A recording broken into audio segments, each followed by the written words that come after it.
taking this opportunity. A lot of you may not know me, so I'm going to just talk a little bit about me and how I got this road. So, yes, I am born and raised in Henderson County, North Carolina. I'm an 8th-generation farm girl. Me and my brother and my mom grew up on an apple farm. It is now we do cattle. My dad, when I left when I was 3, my mom remarried and he was killed in a boating accident. So my mom works a manufacturing job to pay the bills and to make sure me and my brother had things.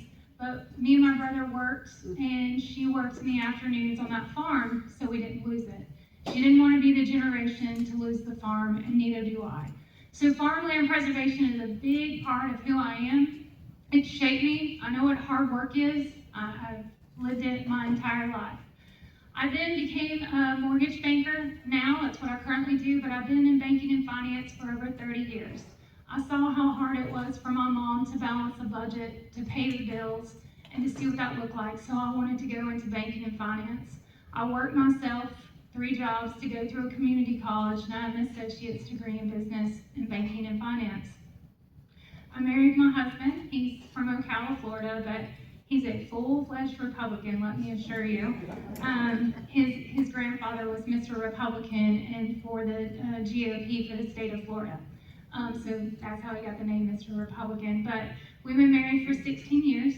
We have 2 boys. I have a 20-year-old and a 14-year-old who just started high school. Let me assure you, if you want to work on patience, have a 14-year-old. But it's been good. He's a good boy. But we have small business. We are in construction and 2 construction business, and we're doing pretty good. So I understand what it's like to run a small business, to do all the government paperwork. I know the cost of fuel. Let me just assure you, I'm having to pay that every day as we have our trucks go out.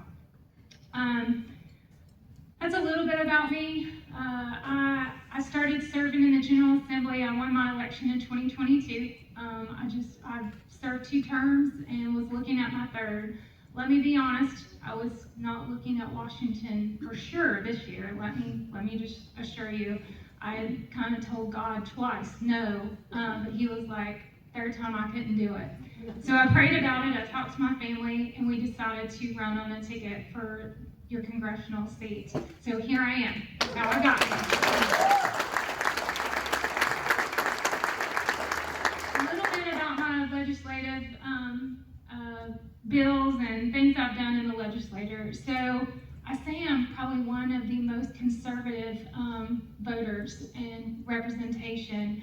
I kind of think I'm like number 2, and someone said, well, who's number 1? I said, well, he's a pastor, so I'm not even going to come close to Representative Jackson as far as that goes. But Senator Corbin, I worked with you on that was one of the biggest bills I did my first term, was working to help protect our young girls in sports. I have 3 nieces who participated in sports. I played sports. And I just couldn't believe that the common sense wasn't here in North Carolina yet. And I took it upon myself and worked with the senator to get that bill passed in 2023, and we overrode that veto. Another one I noticed that you put on this paper was my farm bill. That was mine. So I worked very hard to get the Farmland and Military Protection Act. Part of my love is farmland. If you haven't seen, I've supported farmland. I brought $2 million back to Henderson County to start a farmland task force. We're actually in Henderson County have a bond referendum to bring $25 million to help our farmers apply for the farmland preservation.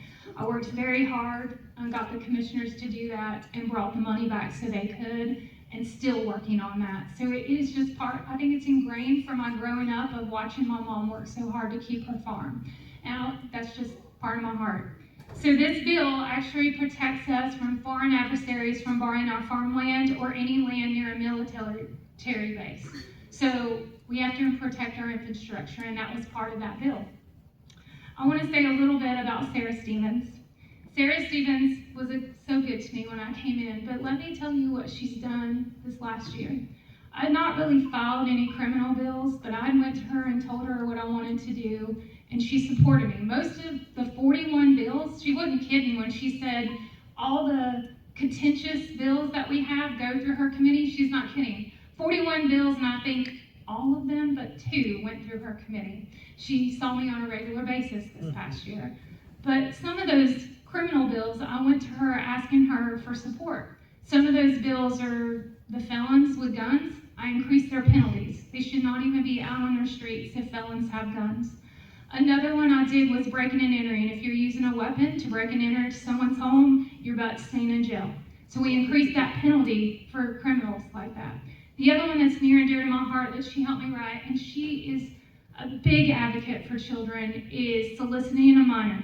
Soliciting a minor on internet crimes is one of the slap on the wrist. They go right back out there and do it again. So I increased that penalty. And thanks to Representative Stevens, too, all 3 of those bills passed this year in the General Assembly. They are now law.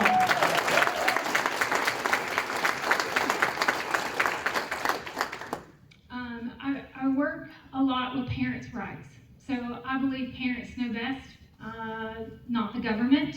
I do not believe they should be telling me what to do with my child. And I saw that with 2020. What really inspired me to start running was I saw my son go through 2020 having to go through a computer or having to wear a mask, and I was about fed up with it. So I fought very hard not to do that as much as possible, and that's when I decided I would run for the State House. And to me, that's a big thing. So I have filed and worked on the Parents' Bill of Rights, but I also this year filed the Parents' Medical Bill of Rights.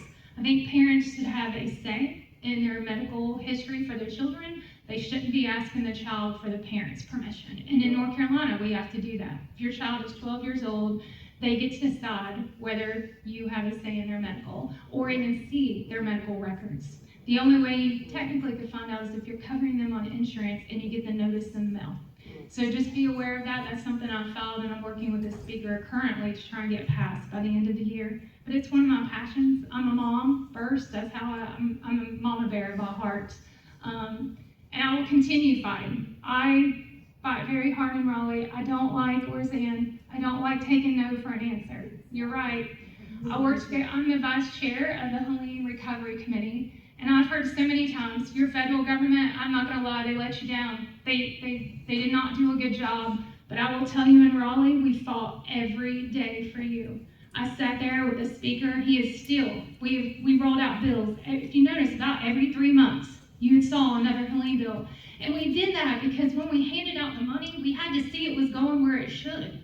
If Governor Son was not rolling it out, he wanted a big, I need you to wait because I need to look pretty on camera. No, we need you to get that money out as quickly as possible. And a lot of times, if that money wasn't being used the way it should be, we would claw it back and put it to where it needed. We sat with people in towns, we sat with commissioners, we sat with our law enforcement, we sat with fire departments. That was a big one.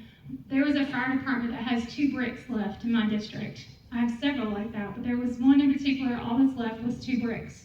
And I worked very hard. Anne had some in her district, and she had just come in after the passing of Mike Clampett, and I said, let's talk about this, let's get this in the budget, in the Helene budget for you, and make sure your fire departments have what they need. So we worked very diligent on that. $465 million I worked for our farmers to have for crop loss. I know half their trees went down the river, like the sand went down the river. There was nothing to actually plant on. So I worked with the Flood Coalition and got $20 million to put the sand back so they could actually start growing again. We have lost a lot in Helene. We're still fighting for Helene. There's still more to come with Helene, and I plan to do that in Washington for you. We are not done. They have a lot to do in Washington, and I will continue doing that for you. One thing I need to say, and you've all heard it, we have got to get out the vote. We have to get people out to vote. You have a good candidate. I'm not Chuck Edwards. I am not Jamie Ager. I'm Jennifer Balcom, and I'm running for Congress.